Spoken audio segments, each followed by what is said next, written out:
জয় গুরু।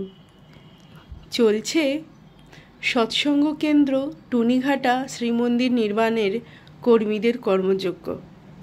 দেখুন কত অভিনব পদ্ধতিতে মায়েরা এই কর্মযজ্ঞে সামিল হয়েছে। হাতে হাত লাগিয়ে এক প্রান্ত থেকে আর এক প্রান্তে কত সহজভাবে ইঁটগুলো নিয়ে সেখানে পৌঁছে দিচ্ছে যেখানে মন্দির তৈরি হচ্ছে। খুবই অভিনব, খুব সুন্দর। জয় গুরু।